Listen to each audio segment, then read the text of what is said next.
In the heart of Atlanta, Georgia, among the vibrant city life and flourishing cultural scenes, stand landmarks and buildings that echo a past era, standing silent and waiting.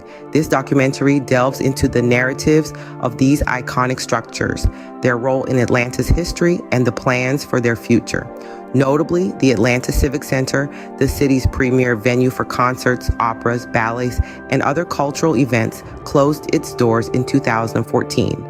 This architectural marvel, inaugurated in 1967, has since been waiting for a new chapter. The Atlanta Civic Center has had a vibrant history. In 2000, it played host to the Jeopardy! Tournament of Champions, which saw Georgian Robin Carroll emerge victorious. A year later, this grand structure underwent a $2 million renovation and honored Atlanta businessman and philanthropist Boafule Jones Sr. by adding his name to the center.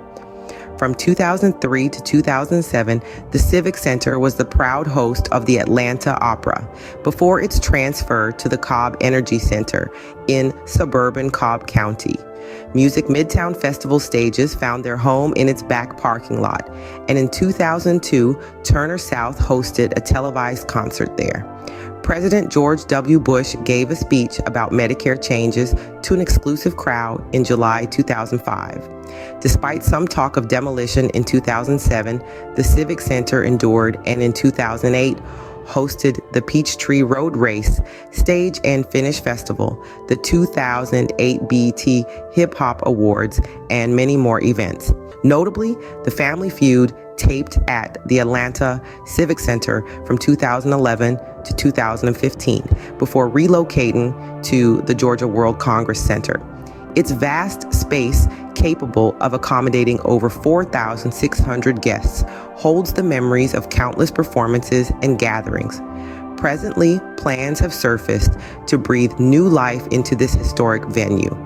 The suggested redevelopment projects aim to turn the Civic Center into a vibrant mixed-use development, preserving its cultural heritage while introducing residential, commercial, and public spaces designed to rejuvenate the area and foster community engagement. Though demolished in 2017 to make way for the Mercedes-Benz Stadium, the Georgia Dome's legacy as a landmark of Atlanta's skyline and as a cornerstone of its sports and entertainment history remains undiminished.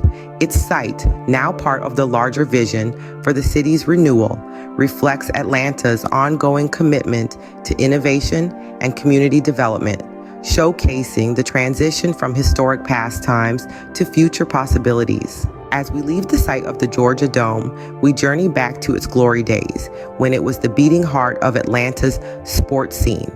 The Dome, which served as the home stadium for the Atlanta Falcons and the Georgia State University Panthers football team, witnessed 2 Super Bowls, 25 editions of the Peach Bowl, and 23 SEC championship games.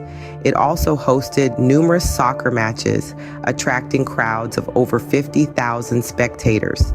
In its quarter century of operation, the Georgia Dome hosted over 1,400 events attended by more than 37 million people. It was the only stadium in the United States to host the Olympics, Super Bowl, and Final Four, solidifying its place in sports history. However, its demolition was inevitable, delayed only by the complex construction of the new Mercedes-Benz Stadium's 8-panel retractable roof. The Dome remained operational until the new stadium was ready, even though its artificial turf had been removed and offices vacated. On November 20th, 2017, the Dome was scheduled for implosion. The process was challenging due to the unique design of the roof and its proximity to adjacent structures. Though the initial implosion was successful, the eastern wall and the northwest gate remained standing, requiring a supplementary implosion. Once the dust settled, the concrete from the dome was crushed and used as infill material, while steel and other materials were recycled. The Georgia Dome site was transformed into a green space for tailgating at the Mercedes-Benz Stadium and community events. This transformation journey, from a celebrated sports hub to a community space, encapsulates Atlanta's spirit of innovation and progress. Nestled under the lively pulse of the city's animated Beltline, the Old Fourth Ward stretches its boundaries from Piedmont Avenue to the west, the Beltline to the east, Ponce de Leon Avenue to the north, and the Marta Green Line and Oakland Cemetery to the south. This enclave, a reduced representation of the historic Fourth Ward political jurisdiction prevailing until the 1950s, is one of the city's most ancient sectors. Its development began in its westernmost block soon after the Civil War. The Old Fourth Ward, throughout different eras, embraced both white, black, and mixed-race communities. As segregation crept into the fabric of Atlanta in the 1910s, the ward continued to be a mosaic of racial integration, home to a diversity of races and socioeconomic classes. Even today, its main artery, Boulevard, holds echoes of the 1890s when it was listed among the city's most coveted residential streets, while the Buttermilk Bottom slum languished less than half a mile to the west. The Great Atlanta Fire of 1917 left Boulevard's grand houses in ashes, making way for brick apartment establishments. Over years, as the wealthier populace migrated to the outskirts of the city, the Old Fourth Ward experienced a sharp downturn, with the Freedom Parkway supplanting the previous dense grid pattern of streets.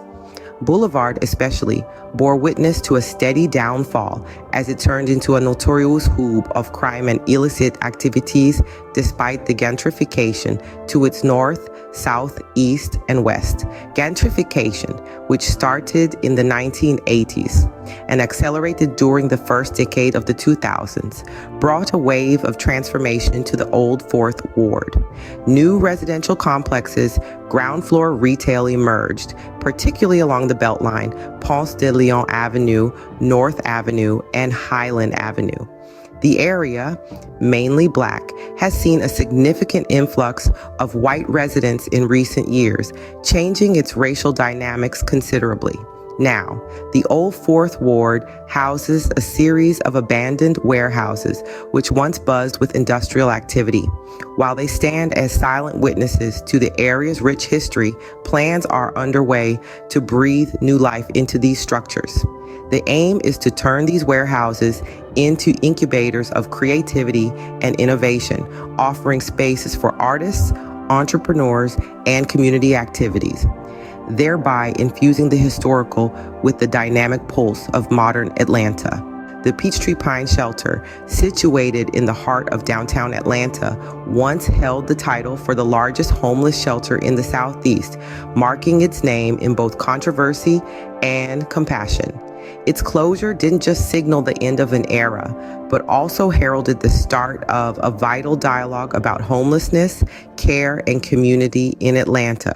To add some depth to its history, let's rewind to 1997 when Coca-Cola heiress Edna Bell Wardlaw purchased the building, originally an automotive parts warehouse, for $1.3 million. She generously donated it to the task force, a body that had only been an advocacy and referral agency for the homeless until then. This act transitioned the task force into a direct care providing entity. The Peachtree Pine, according to the mission and history section of its website, became the largest homeless facility in the Southeast United States, opening its doors to anyone seeking shelter. Up until 2007, the shelter also received public funds from the state and the U.S. Department of Housing and Urban Development, HUD.